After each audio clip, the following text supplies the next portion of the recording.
Hello, party people. This is Zach Couples from ZachCouples.com, bringing you another movement deep dive. This time, we're going to push away the low-intensity activities we've been doing in the past, and we going hard. With what, you ask? The deadlift. Yes, the deadlift, and all its variants. It's an incredibly important activity that I use liberally with a lot of the peeps that I work with. Why would you deadlift? I'm glad you asked. One, you gotta get them P-chain gains, dog. That's right. The deadlift is a great way to load the muscles of the posterior aspect of our bodies and build strength, power, all of these things, depending on what variables you perform. It's also a fundamental movement for all of us because, well, we're all going to pick shit up off the ground at some point, right? So it's important that we do that with proper technique. There's two big phases of the deadlift, and we'll dive into what those are. The first phase is, if I start at the bottom, is the first initial pull, where I'm essentially squatting the weight up, straightening my knees to mid-shin, and then the second part of that is the finish, hips going forward, as we saw in our video earlier. In both of those phases, different muscles are acting in different ways.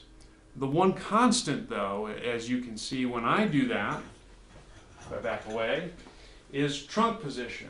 So during the lift, I try to keep my trunk in a relatively neutral position. The way that that occurs is via isometric contraction of all of the muscles of the trunk, as well as the building up of intra-abdominal and intrathoracic pressure. Let's dive into those a bit more. So in terms of muscle activation, if we go along the back side, we got those big erector spinae muscles. What those are doing is they're preventing me from falling into flexion as I bend over. They're keeping me here. They're keeping me in a bit of extension, and they're limiting shear forces on the lumbar spine. If we move towards the front, if you got a good rib cage position, and by that I mean instead of popping up, dropping down, back and in via contraction of the abdominals, what that does is that creates an isometric contraction of these muscles. When I have an isometric contraction of these muscles and I take a breath of air in, with that good rib cage position, I can get 360-degree pressure expansion in the abdominal region and the thoracic region. So let's talk about the abdominal region first. So I got my diaphragms, right? I got thoracic diaphragm and I got pelvic diaphragm here. And when I take a breath of air in, both of those descend and flatten. Now, suppose I got these abdominal contents here. This would be your intestines, colon, all that good stuff. And let's say I do that exact same movement. Watch what happens. I breathe in and we get 360-degree pushing out of the abdominal contents into the ab wall. That creates a pressure gradient.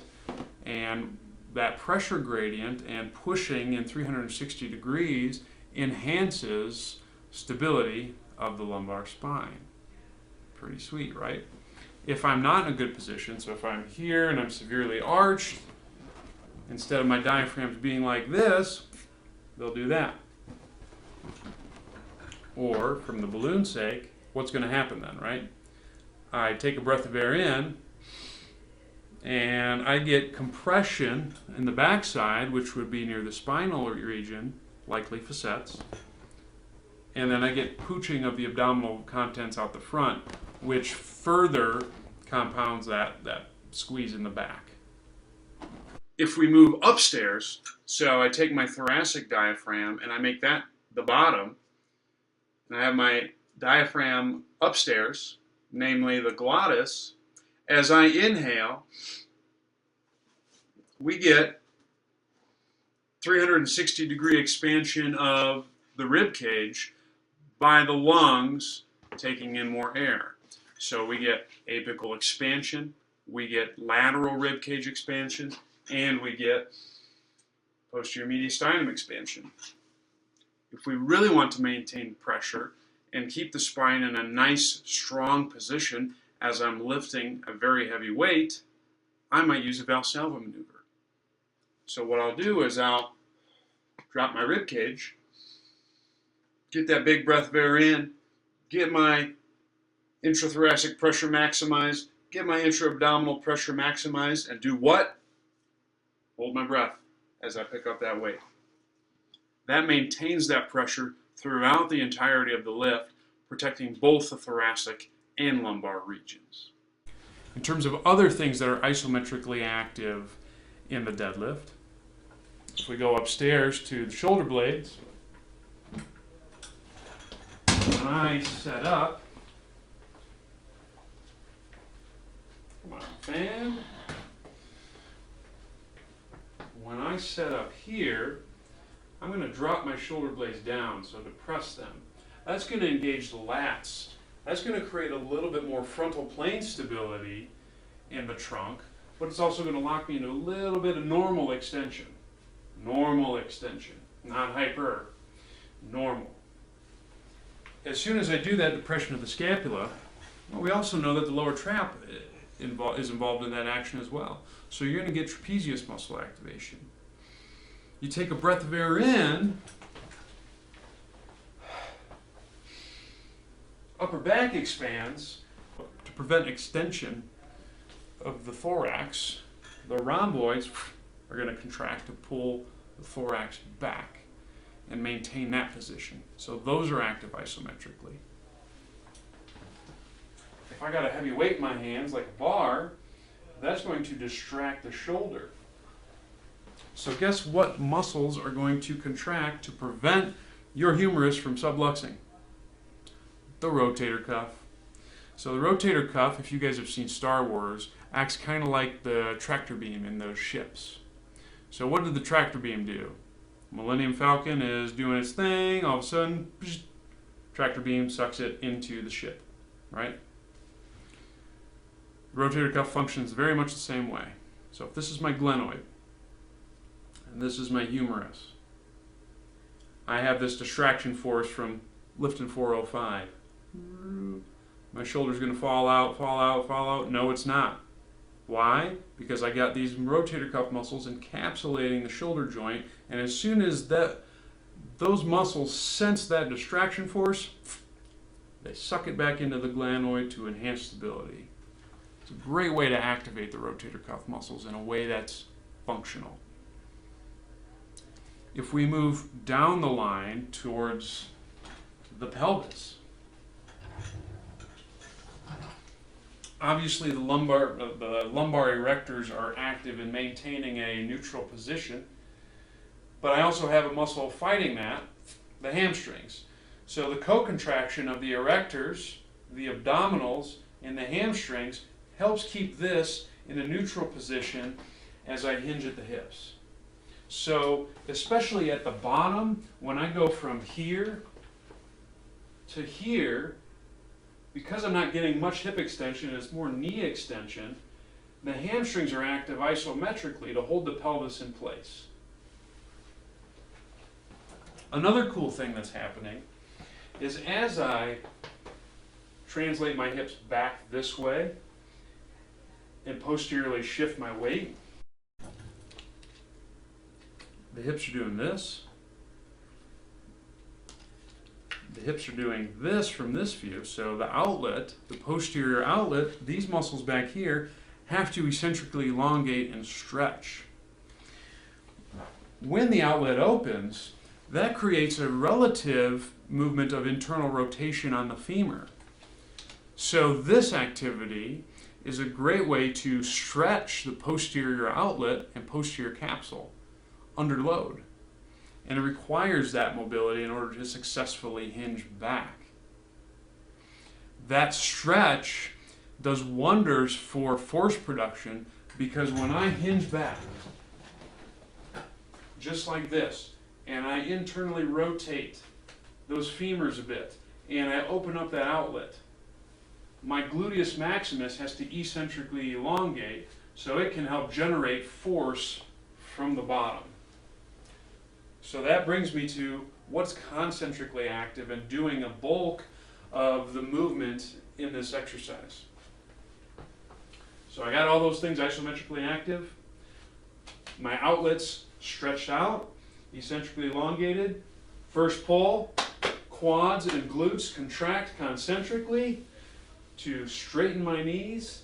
And then the hamstrings and glutes, so the hamstrings are isometric at this phase, shift to a concentric contraction to extend the hips, and then the glutes finish it at the top. And it is those concentric actions of those muscles, coupled with the isometric activity of the muscles of the thorax and the abdominal region, that allow for a transference of force all the way from the ground up. That's why the deadlift is so freaking awesome and such a good activity for all of us to perform. Now, who would benefit from this exercise? Like I had said earlier, we all got to pick shit up from the floor. So this is an activity where some type of variation ought to be incorporated for almost all the people we work with, either on the rehabilitation or the performance end of things.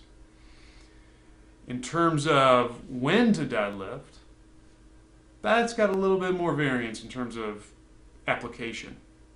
So for me personally, I think the deadlift is a prime movement to incorporate in the early phases of the rehabilitation process. In fact, it's typically the first loaded exercise that I teach my patients. And the reason why that is just because it is such a fundamental movement, and a lot of early stage rehabilitation emphasizes sagittal plane control, but also incorporating mobility in the frontal and transverse planes, which is what that posterior hip shift does, or that posterior weight shift does. So if I establish movement variability, mobility, and the basic constituents up to a level that's safe for that individual, the first thing I want them to be able to control is the sagittal plane. And if I can teach someone how to extend their body without falling into excessive extension, a normal protective strategy that we all have, then we're in business. If you're outside of the rehab phase and you're moving more along that continuum to the performance side of things, this is a great activity for high days. It should be one of the first activities you perform because it's such a total body movement. Now, obviously, there's different variations of that we can perform in terms of loading parameters and whatnot, but it's definitely a movement reserved for the more challenging days.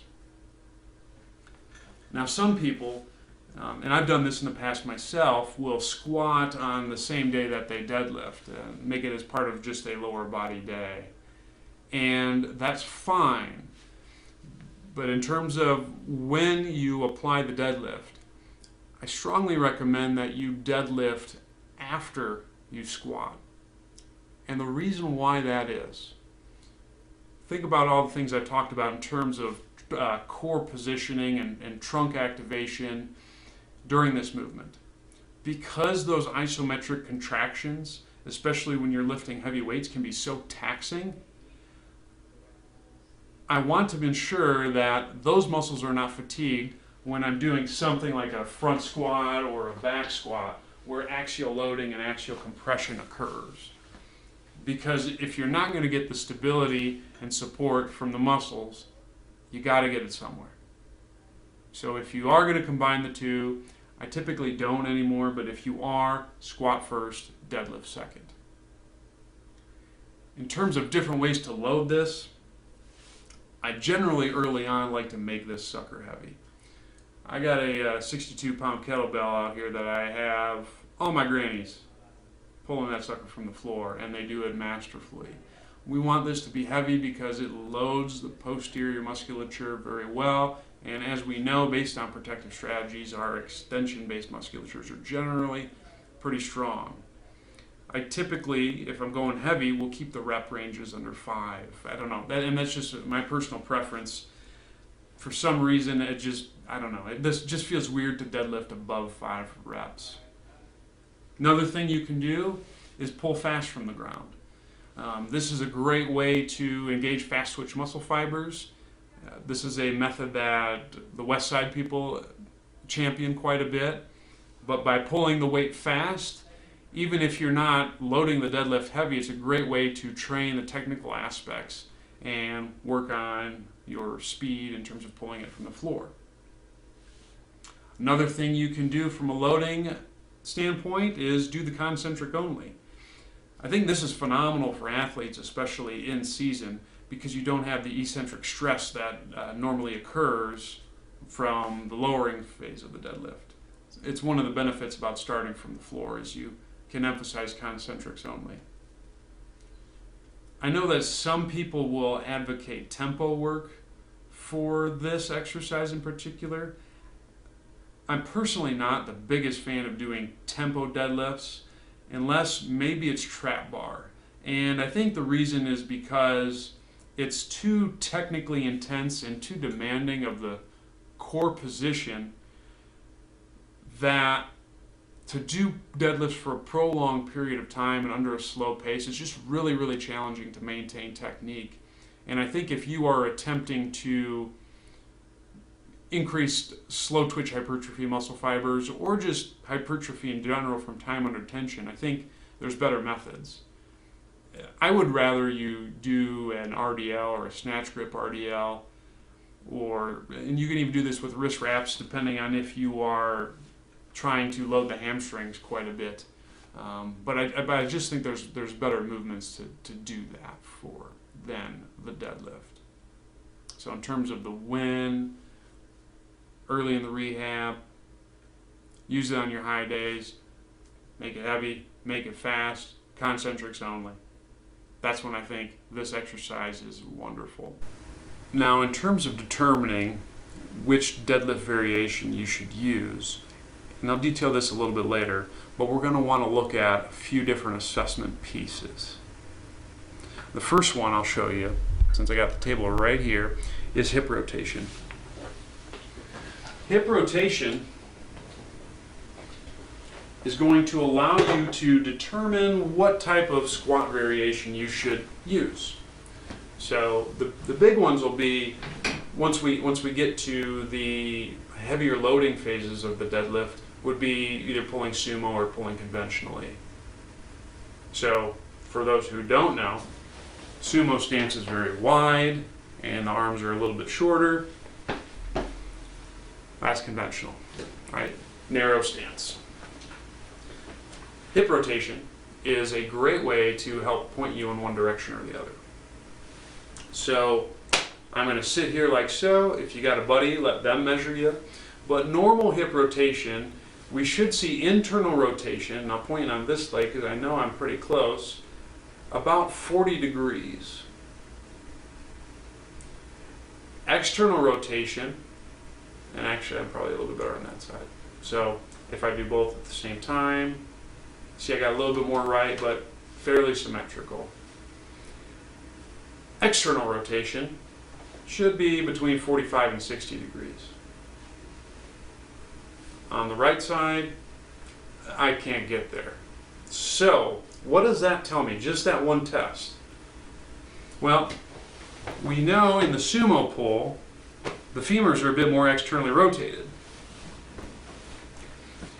A guy like me who's a little bit better at IR than I am ER might benefit from instead pulling from a more internally rotated position that's conventional. And that's typically the way that I perform my deadlifts when I do deadlift. The second test would be the functional squat test.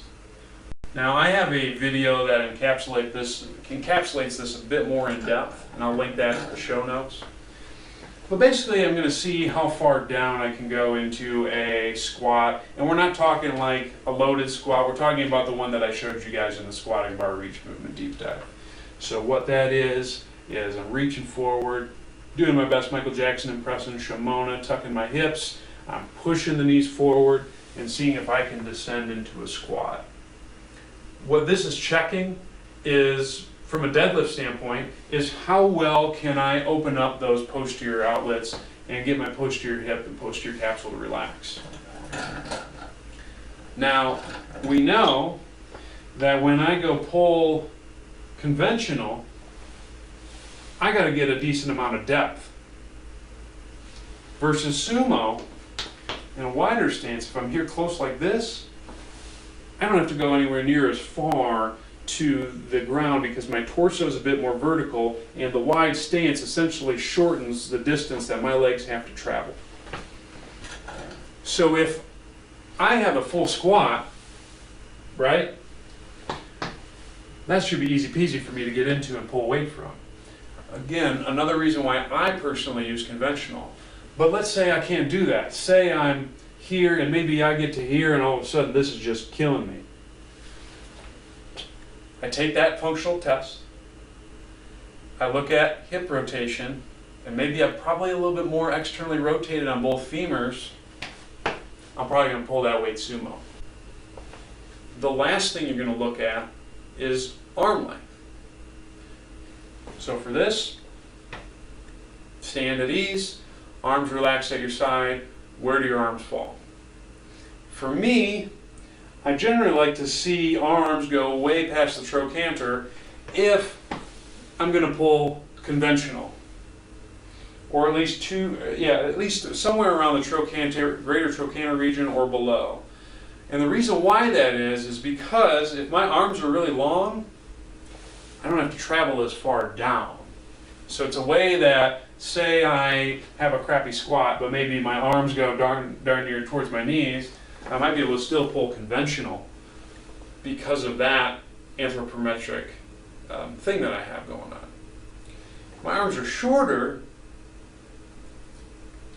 and I try to go conventionally deadlift, I'm going to have to get way down in there or do something funky like this that may be disadvantageous or inefficient in terms of pulling weight off the floor. So if I'm an individual who has short arms, I may shorten the amount my legs have to drive and keep my torso a bit more vertical and pull sumo. So the big keys that might push me towards one or the other, to recap. If I have a functional squat that's really good, that's going to push me more towards conventional. If my hip rotation is more increased in terms of internal rotation, that's going to push me towards conventional. If I'm more of an externally rotated cat, sumo. If I have long arms, conventional. My arms are a bit shorter and my torso is short even, go sumo. Now that said, there's still some benefits from doing both if you're someone who fits in the middle. And that would be just a bit of trial and error to see what's most effective for you. But realize if you're trying to do a deadlift technique that your current mobility state or your anthropometrics is not ideal, then you might want to try the other way. So we've gone over the who, the what, the where, the when, the why. We probably should go over how. So here's how we're going to progress this, guys. I'm not going to get my peeps right into a conventional or sumo deadlift or a trap bar deadlift.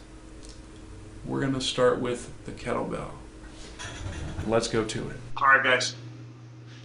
We're going to go over the first variation of the deadlift. This is the variation that I start almost all of my people on because it's just the easiest to teach. The act of the hip hinge. That's with the 62-pound beast right there. The kettlebell deadlift. So, let's go with setup first. The kettlebell deadlift in particular, I want the weight to be directly underneath the individual. That's going to reinforce the posterior weight shift that is essential for the deadlift. So I'm here. In terms of foot position, if I face you guys this way, I slightly toe out. That just allows me to better finish with the hips. Well, also, if I'm starting in a state of external rotation, as I go back, give me a little bit of a greater internal rotation stretch. So I'm here. Now the first thing I'm going to cue is the hinge portion of this lift.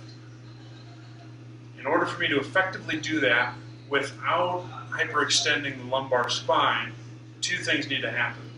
I need to take a breath of air in. I'm going to exhale, drop that rib cage down. I'm going to reinforce the rib cage drop by reaching forward. And as I do that, I'm next going to tell my patients, imagine there's a door behind you. You're going to open the door with your rear. Just like that. Another cue that works great is I will just karate chop them at the waist, and I'm telling them, bend in half like this. Okay? So to recap, exhale, reach, hips back. Now, as soon as I do that, I feel the load in my hips. Now from this position here, I have to get down to the kettlebell. So that is the setup for the first phase of the pull. So I'm here. From this position, I drop the arms at my side, keep this weight close. Then what I'm going to do is squat down until I can grip the weight right there. Okay? From this position here, I want to load the back of my hips a bit more. So the way I'm going to do that, let's break it down. Ribs, reach forward, butt back, arms down, squat to it, grip the snot out of the weight. I need to get back on my hips, so I'm going to drop my hips down. As soon as I drop my hips, my trunk does that. Not this. I don't want chest up, because if I go chest up, I'm going to lose spine position. I'm going to extend to my back. Problems, kid, problems. Ribs, reach, arms, squat, sit back. I feel my hips ready to go. To create a bit more stability once I'm in that bottom position, so I'll get there real quick. So I've done this a few times at least. Here, you'll notice my shoulders are in front. I want to pull my shoulders down into depression. That's going to kick in the lats. That's going to reinforce a little bit more stability of the spine and minimize frontal plane deviations. So, here, boom. This depression also helped me sit back a little bit further. So that's the setup for the kettlebell deadlift. The pulling aspect. Okay. Ribs, back, pull down, is broken up into two phases. The first phase, I'm going to squat the weight up here.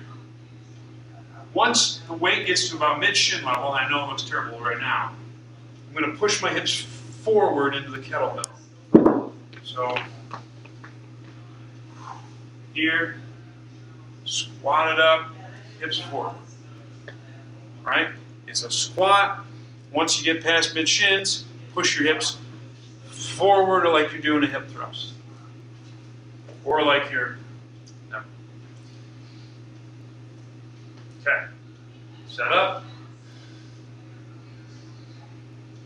Reach, arms, squat, back shoulders, squat it up, hips through. That's it. Now when I set it back, I want to make sure two things happen. Okay? I want to keep the weight close. The reason why I want to keep the weight close is because it's most efficient from a moment arm standpoint. If I'm going to set the weight down here, I got to use all back. So the further the weight goes away from me, the worse I am at using my center of mass to propel the weight up off the ground. I want to keep the weight close. To reinforce a good hip hinge back, I'm going to tell my client to set the weight behind them. So, here, squat it up, forward. The lowering phase is just the reverse of that. I'm going to set the weight behind me, hinge at the waist. Here, weight's about mid-shin, squat down. That's one. So let's see the movement in totality. I'll rep out a few of them. Okay. So, breath bear in. Drop the ribs and the abs get tight. Reach, arms. Squat, back. Squat, forward. Set the weight behind you. Squat down. Squat, forward. Readjust. That's it as one fell movement.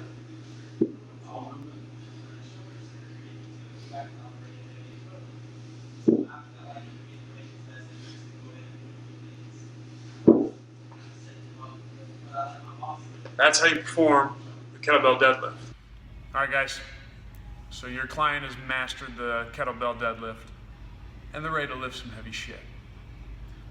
First thing I will progress people to after they've done the kettlebell deadlift is typically the trap bar. It's a great exercise because it's an elevated surface and it's kind of a nice intermediary between a squat and a deadlift. Unfortunately, I live in rural Arizona right now. Well, that's not unfortunate because I think it's awesome. But one con of it is the non-existence of trap bars. So we're actually going to flip over to my guy, my pops, Bill Hartman of BillHartman.net fame.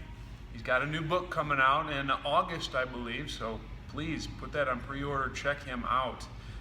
He's going to demonstrate the trap bar deadlift, and I'm going to talk you guys through some of the cues that I do that are specific to that.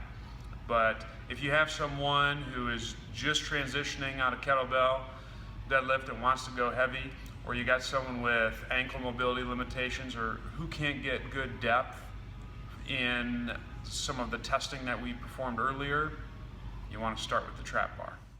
So here we can watch my man Bill set up.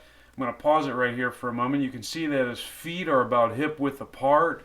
He's pushing the ground apart or pushing that paper towel apart so he can drive out of the bottom from his hips. That's why his knees are in a centered position and slightly out. And then as he goes for the pull, you see he squats up, hips forward, squats up, hips forward, and squats up, hips forward. Look at the trap bar from the side, you can see that Bill's shoulders are pulled downward. That's going to allow him to shift back posteriorly.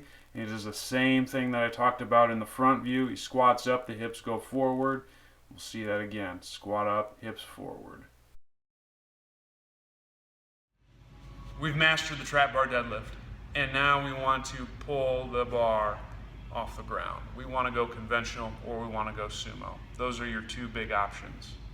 So, a couple commonalities in both of those that we'll go over first. Let's talk about grip. So, when I'm gripping the bar, here's where I want my hand contact to be. Right here, where the callus is formed. So it's going to be just like that, okay? I'm not going to grip here in kind of the palm area, and here's why. When I grip here, as I get heavy and heavier weight, the weight is going to have a tendency to slide down the hand to begin with. That may throw you off when you are in the middle of a deadlift and all of a sudden your grip starts to slide. If I start here at this point, the bar is already at the lowest point that it's going to go in my hand, and if I'm going to lose the grip, it's just going to fall out, or the bar, that is. A second benefit of starting here is that you have less distance to travel when you're pulling the weight. So if I'm here, I only have to get this deep. If I grip low, I have to get much deeper, and I'm pulling from a greater distance. So that's grip. Now, in terms of grip choice when you're deadlifting, whether I'm doing conventional, which is a wider grip, or sumo, which is narrower, I typically have my peeps start with both hands overhand like so. And the reason why that is because we create symmetry in the upper back that way. And it's a bit more challenging in terms of grip strength.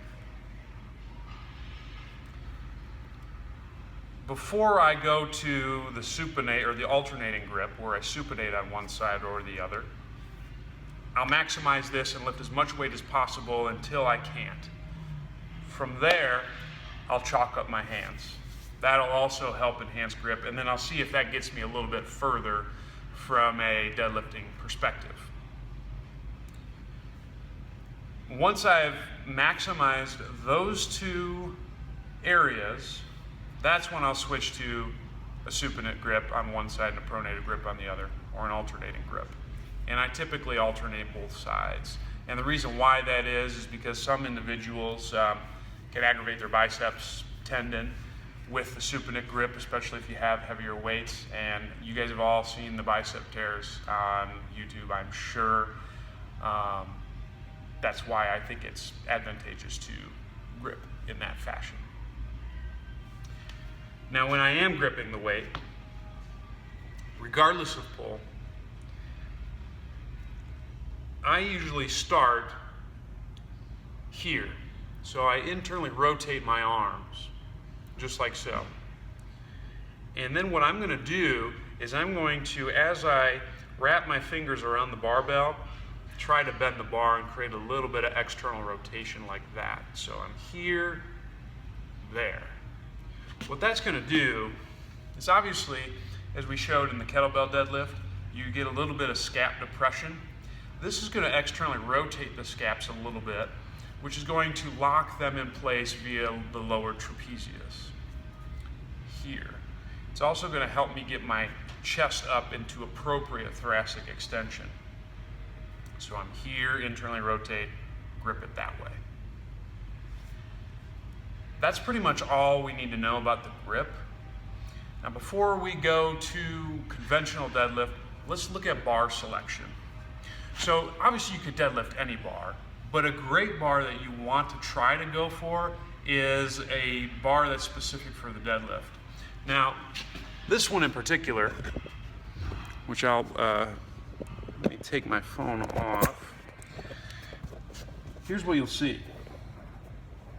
Hopefully you guys can see that. One piece, if you look, so we got knurling on this side, right? And then as I go to the middle, you'll see there's no knurling.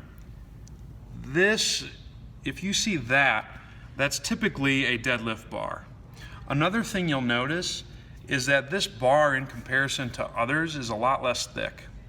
We want that with our deadlift bar because we lessen the demands on grip, or it's easier to grip something when it's really, really small. I mean, compare if you had like the fat grip bar and you're trying to deadlift that, that would be much more challenging because your hands have to work.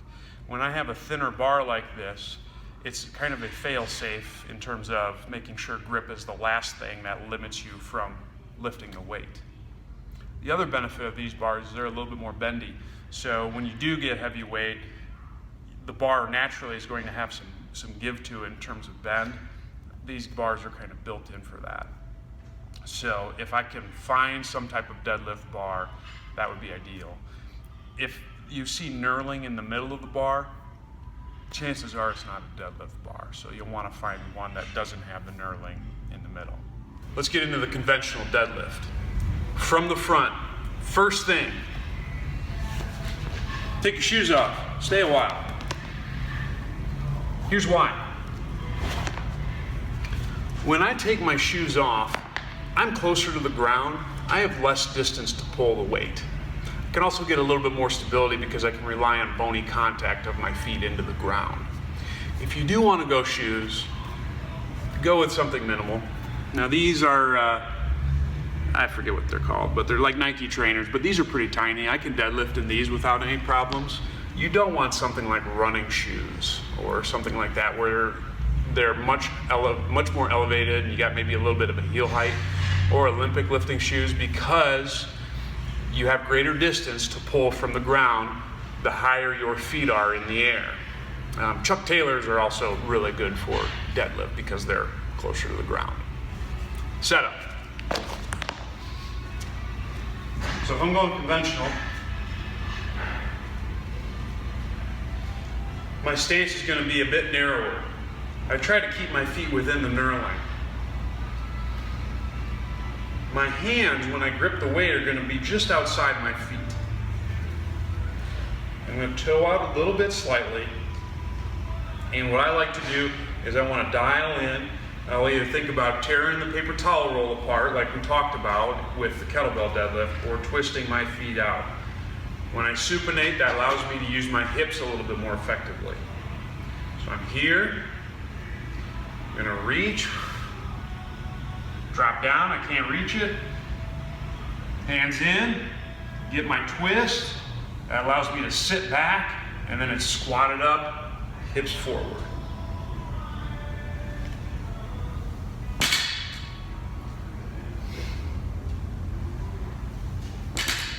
Sit back, keep the weight close, hips forward.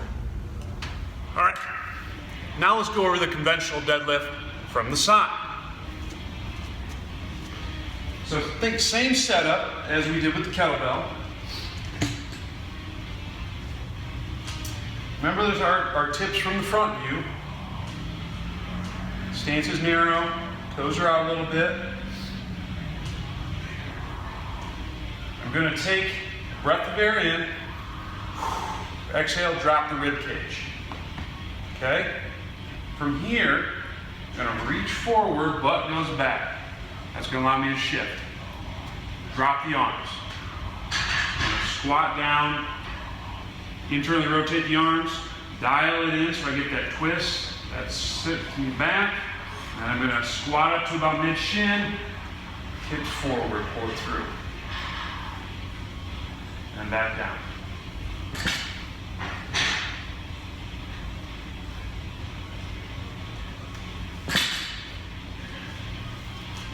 A couple things with this.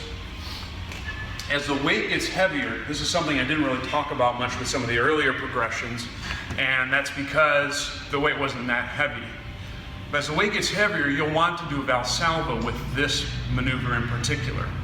So with that, and this applies to the Sumo as well when I show you that later, as you exhale, you're going to drop the rib cage down, and then when I take that inhale, you're going to inhale through the nose, create that 360-degree expansion, and hold it.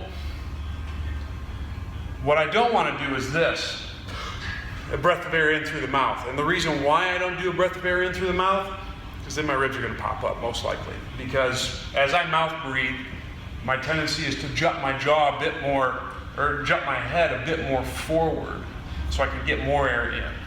I don't want to do that here. I want to get 360-degree intrathoracic and intra-abdominal pressure expansion. I'll take two inhales while I'm doing this. An inhale at the top, through my nose, and then I'll get the remainder at the bottom. So here's what that looks like. From here,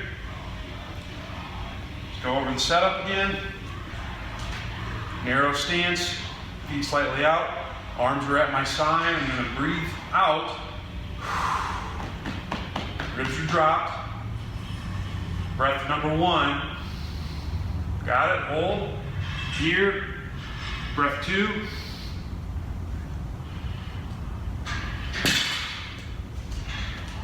That's how I do the Valsalva with the deadlift. You'll want that, it's going to be essential the heavier you go. Now let's go with the Sumo setup, front view. So, as we did in the conventional, we had a narrow stance here. The big difference between that versus the sumo, we want to go wide. The reason why we're going wide in the sumo is because this makes the distance that I have to drop down much shorter, essentially shortens my legs, and I can reach the bar a little bit quicker. So this keeps my trunk a bit more vertical. So I generally, for me, if I'm going to sumo, put my shins at about knurling height. So I'm here, I'm going to tear the paper towel roll apart. Hands are close to me. I'm going to sit back, squat down, dial in, internally rotate here. I'm in this position, squat it up, hips forward. Okay, let's try it again. Let's do that reach this time. Ribs, reach, come down, squat, dial it in, sit back, squat it up, hips forward.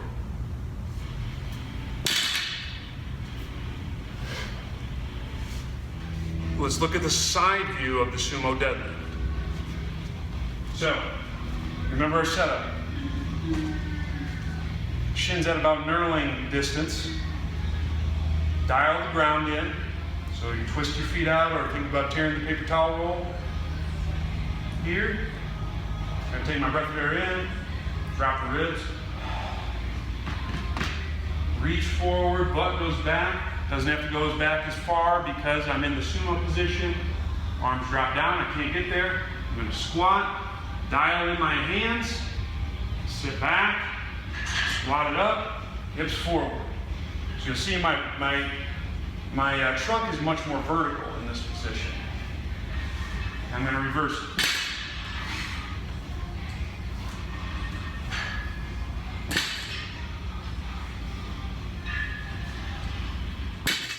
Your peeps will inevitably screw this up. So let's look at some of those screw ups and let's look at how to fix them. First thing you will see is it'll look like Jennifer Lopez is doing the deadlift. An arch big time trying to pick this up and do something that's just completely deleterious. We don't want that. What's going to fix that excessive arch that I get people in as I'm trying to pick this up? The rib cage. The rib cage, the rib cage, the rib cage position is going to mitigate the ability to excessively arch. So, if I got someone like this, I'm going to close that rib cage down. As soon as I do that, I might cue them to tuck just a little bit. I don't want a way big posterior tilt because that's not going to be good for the spine either. Here, and then reach. When as soon as I do that, it's very hard for me to arch unless I lose this.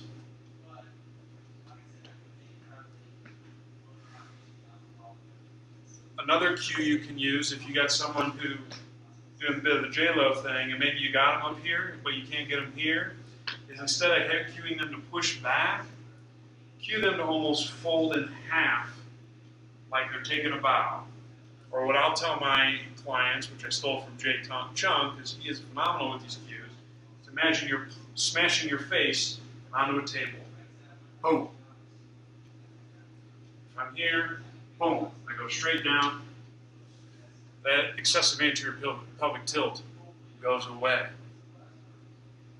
On the flip side of that, you may see people who pick up the weight like this and just really flex and do something that's equally bad for them.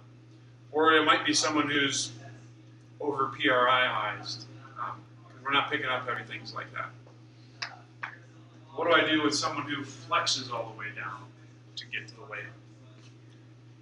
That's someone who needs to learn how to shift their weight back. This shift of the weight back in these individuals is going to create a little bit of extension out of that excessively flexed posture. So from the bottom, what I'm going to do is I'm going to give them a target back here. One of my favorites is a cue from one of the greatest comedies of all time, Scary Movie 2. So you remember the guy with the hand? And he was going, watch my fan in, watch my fan in. I want you to do that here. I want you, if you're overflexed, get your ribs set, that's fine. Take a good breath of air in. Do the watch my fanny, open that door behind you with your hips, as opposed to rolling over for the waist. Hips back. That will take care of a lot of the people who tend to flex.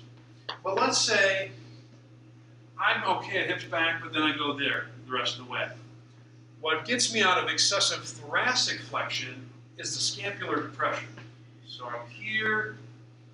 Uh-oh, I'm going to go flex. I'm going to pick this up. No, I'm not. I'm going to depress my scaps. And that's going to get me appropriate thoracic extension to maintain a neutral spine position that's optimal for lifting the weight. Another problem that you might see is not sitting back. This happened with my good buddy the other day when we were training. He was doing a regular deadlift and picking up the weight like this so he could really emphasize the hamstrings. He was keeping his weight on his heels, but he was really bent over like this and wasn't loading the back of his hips the way I would like. That's a problem because two things. If I don't have a crazy straight leg raise or flexibility and ability to touch my toes, when I go to try to do this, I'm going to take up the rest of that flexion that I lose, that I can't get at the hips, at the lumbar spine. Not good. Moreover, this position here, while it may load the hamstrings a bit more, does not do any good for creating that isometric stabilization strategy that the hamstrings do at the pelvis at the bottom of the deadlift. So I have to pick up that isometric stability somewhere at the hips. How am I going to do that? I'm going to extend. Even if it doesn't look like extension, as I pull this up, because the hamstrings are disadvantaged to hold the pelvis in position, I'm going to have to do that to some degree to lift the weight. So if I can't get someone to sit back, if I get someone who's to here like this, I'll use the shoulders again to drop it back. As soon as I do that, my weight starts to shift back automatically. Then it's just a matter of putting your hands on each part and pushing down just a little bit so they can push those knees forward slightly to sit back on the weight. Another thing you can do in this case is just tell them grip the weight and start to fall back. If the weight's heavy enough, that should prevent them from actually falling back. Because one sensation that I ought to have when I'm in a good position to deadlift the weight is if I were to let go, my weight should be shifting backwards. That's ensuring that I'm effectively loading my hips and can maximize the posterior chain drive of the activity. Another common mistake, head position. This is my good buddy Chadwell's favorite thing to do. So you see people, maybe they're awesome here, and they go and get ready to lift the weights, and they're here like this.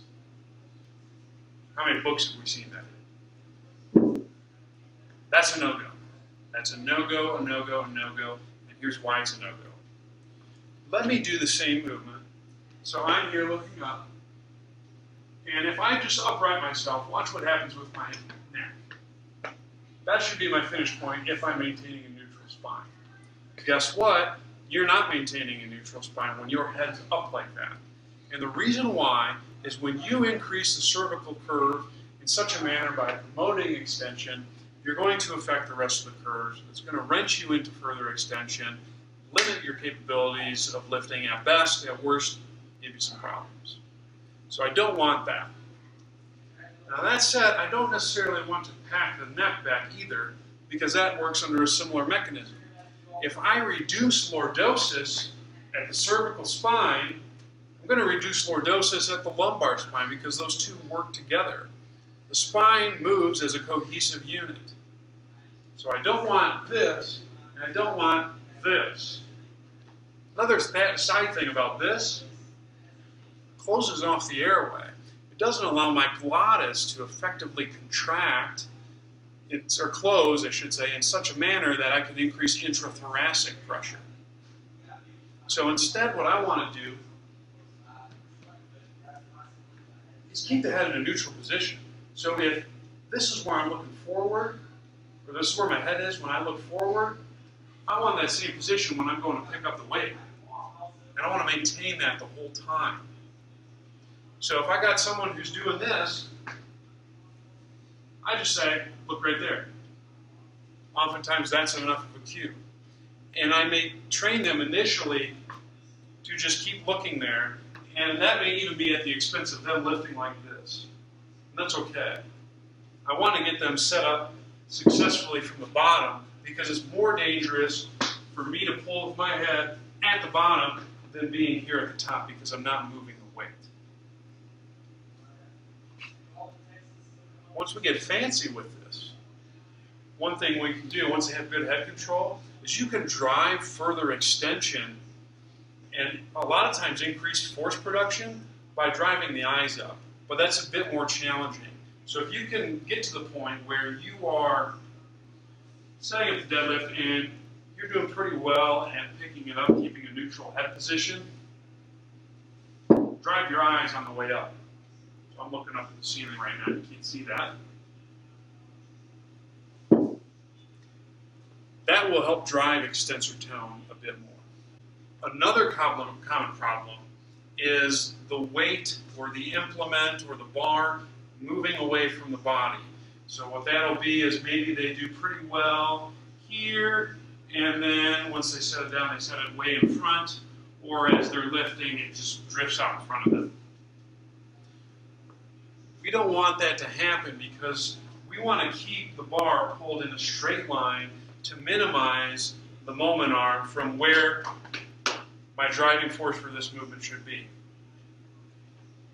So the reason why in the kettlebell deadlift I cue this to be so close is because it keeps the distance from the primary drivers, the hips, in the kettlebell to a minimum.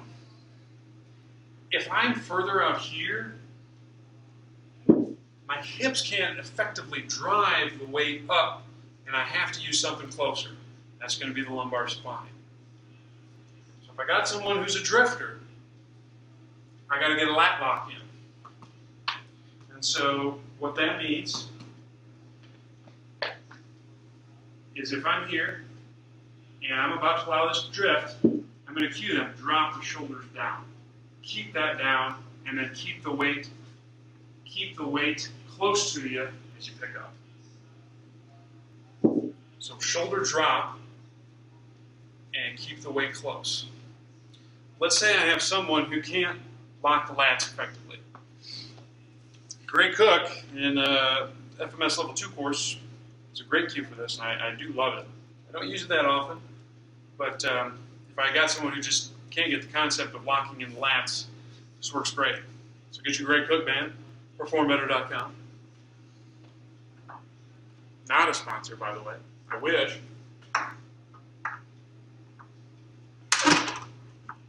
You're going to lock it in a door. So it's up in a door frame right here. Okay? What I'm going to do is put this end of the Cook band underneath my armpit on both sides.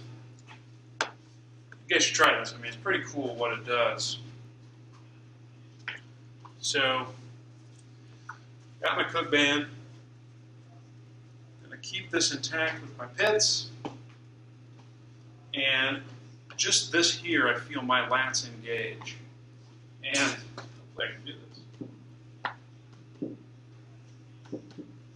I'm going to try keeping this position. I'm going to do my same moves. And because this is too heavy, I can't, right? But I am keeping my lats engaged the whole time. We're going to try to get this. So, reach back, squat down.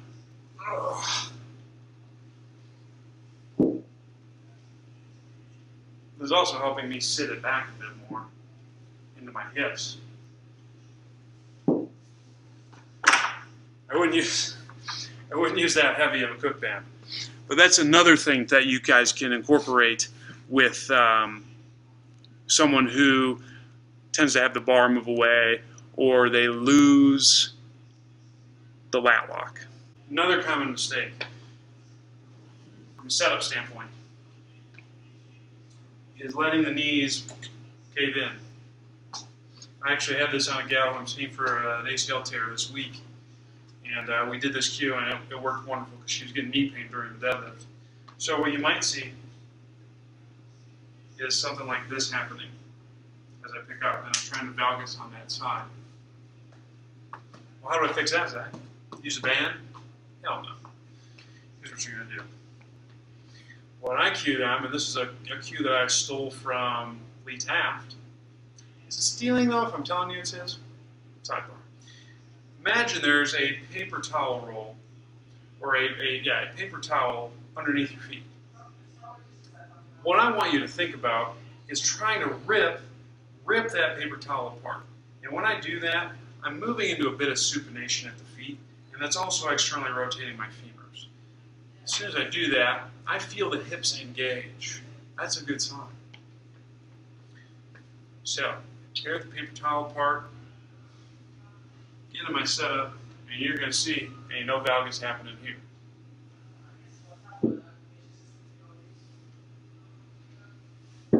Another cue you can use if the paper towel roll thing isn't working, just have them twist the ground out this way. So if my feet were moving, they would do this. I want you to keep your feet there, but I want that action to happen at the feet. That's just a way so we can increase supination a bit and drive external rotation of the femurs in such a manner that valgus collapse is minimized. Another common error we can see with the deadlift deals with the finish. And there's two errors we can see here. So the first one is we either got people who have a lackluster finish, and that's their finish right there, and then they set it back down. Or the other one, people get a little too excited and do that kind of thing to finish and hyperextend. Neither is desirable because you're not achieving true hip extension with the glutes. We want to fix that. How do we do that? I'm glad you asked. First thing, someone who doesn't finish all the way.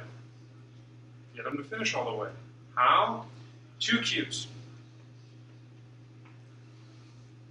First cue, stand up tall at the start. So get as tall as you possibly can. If they're still doing this, I tell them, drive your hips forward into the kettlebell. If they're a bro, sorry to be a little bit PG-13, have them hump the kettlebell. You want to think about getting here, squat up, hump the kettlebell, stand up tall.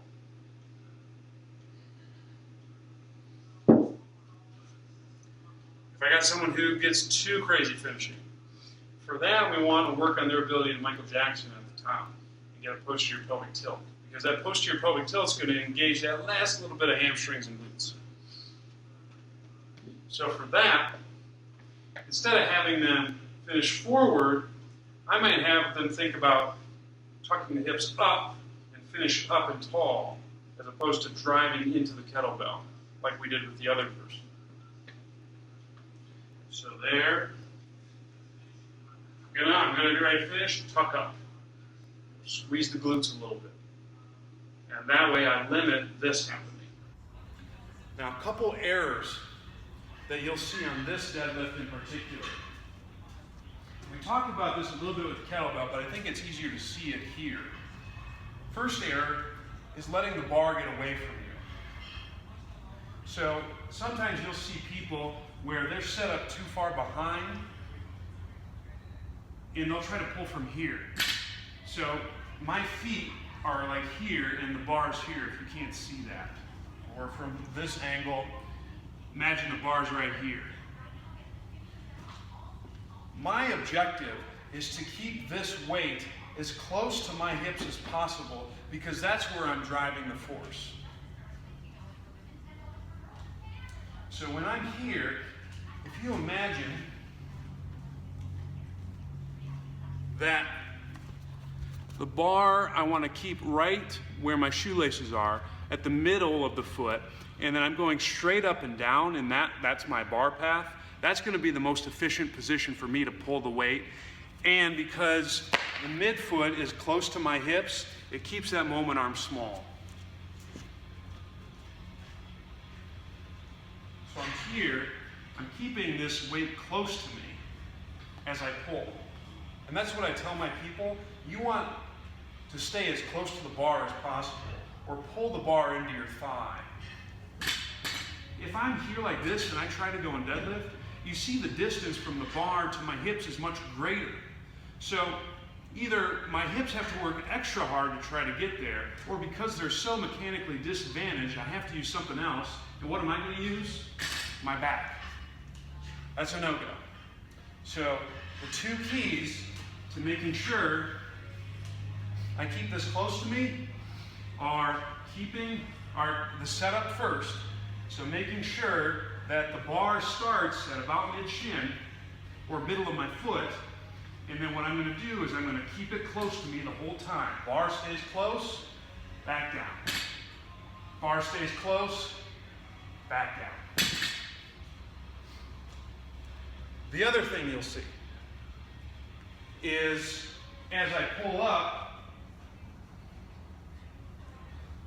you'll see a lot of people, instead of squatting up and then bringing the hips forward, they'll do this. So the hips pop up and then they extend. And what that signifies is an inefficiency to use the glutes and the quads out of the bottom. So what do? Position the back in such a way that I can start to pull initially.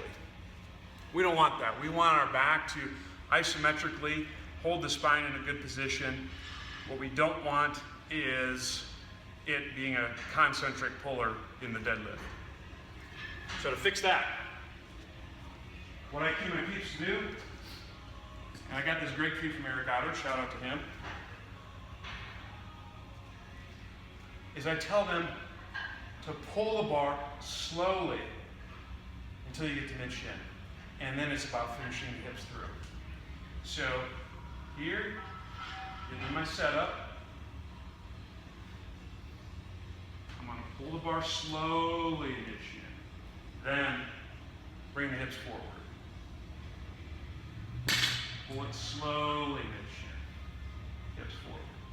If that doesn't work, think about them just saying, I want you to bring your hips to here as soon as you can. So if I'm here and I think about just bringing my hips forward right away into the bar, I minimize the hips going back. A lot of times too, if I get someone who's a hip riser early, you may just need them to sit back a little bit further as well. And so what you can do from that, if it's a setup problem, is have them sit back and then let go, making sure they get that falling response. Because you want the weight to be really the only thing that's keeping you from falling back. Another thing with that, if you have tried those cues and you still can't get your individual still doing this as opposed to this, you may just need to elevate the bar from the ground. And so, see those boxes back there? That's something that you can use. Just put the weights on either side of the box, or a rack pull is also another good alternative, where you just set the bar up in the rack and you have them do the exact same pull from that position.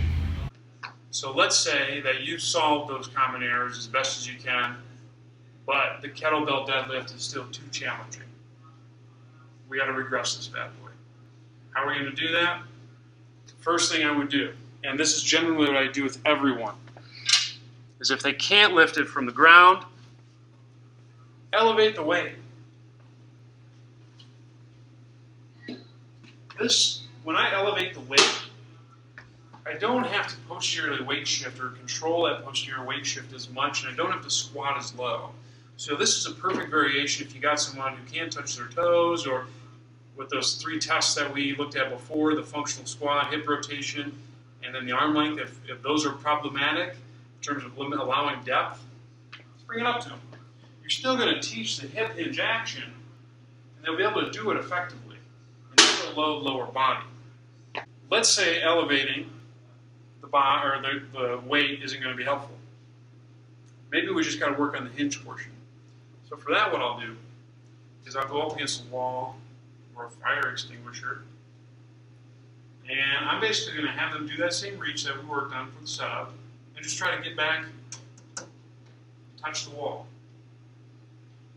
And you'll see people doing this and falling back and not getting it. Help them. Put your fingers right in their crease where their TFL is, and push them physically back as they're reaching down. Okay. One thing you will see on this is some people will reach upwards. If I do that, I'm going to overextend, and that's not good. I want my ribs to drop, and I'm going to reach down as I go back.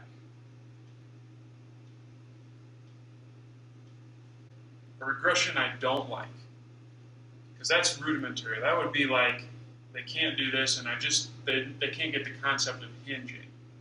One thing I won't use, and I used to use this a lot, is the whole dowel behind the body trick. Okay? I think it's a great way to maintain the 3 points of contact and cue a neutral spine, but I would argue the spine's not neutral. If I have someone who has shoulder mobility limitations, and in this test in particular, and in the SFMA and the FMS, when they're doing the athlete scratch, they say that it's a test of thoracic extension. If I am taking a test that uses thoracic extension, 1, 2, I have someone who has limitations of shoulder mobility, which is going to drive further thoracic extension. Even though I maintain my 3 points of contact, I'm going to be pulling the weight and hinging in an excessively extended position, as opposed to a neutral position. That's not desirable for getting intra-abdominal and intrathoracic pressure. And it's not desirable for keeping a neutral spine position. And not only that, it's going to put the hamstrings and glutes in a disadvantageous position to lift the weight. So if you're going to teach someone to hinge, strongly encourage you to start there. Let's say you don't have access to kettlebells and you're having trouble teaching someone to go into a trap bar or a conventional, and maybe they're still struggling with the hinge aspect of things, but remember that wall hinge I showed you? They still are they can get that, but they need to go to the next level. That's where I think RDL progressions are immensely beneficial. When I'm teaching someone to RDL, the first progression that I go with is a snatch grip. And the reason why that is when I have this wide grip like so, I'm forced into a bit more thoracic flexion. That way I don't fall into this position, which is going to limit my ability to hinge backwards. So I'll show you what that looks like. And I would pull this from the rack to start, but that's about as wide as I want to go. So I go to the farthest knurling possible with the snatch grip deadlift. So can you guys see that? From here, my setup is the same as a conventional. I'm going narrow stance. I'm dialing in the shoulders. I'm exhaling, and I'm going to think about 2 things. Sliding the bar down my thighs as my butt goes back, and then I want to think about my face smashing into a table. Face to table, hips forward. Face to table, hips into the bar.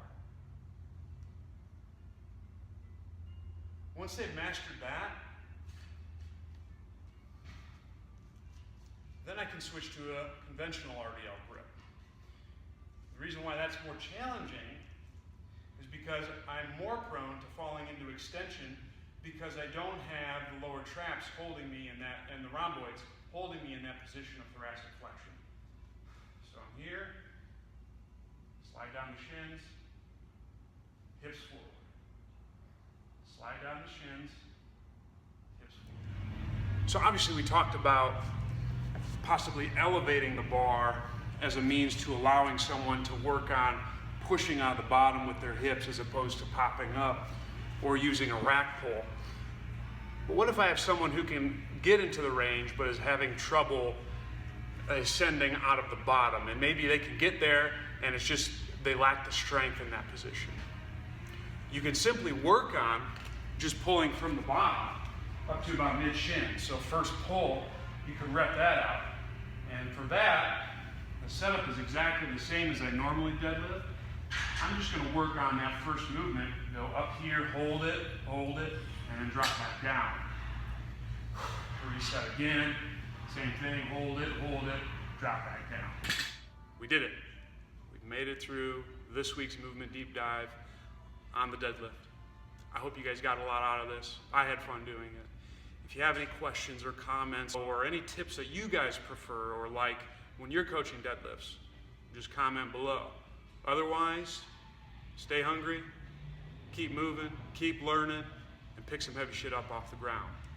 Deuces.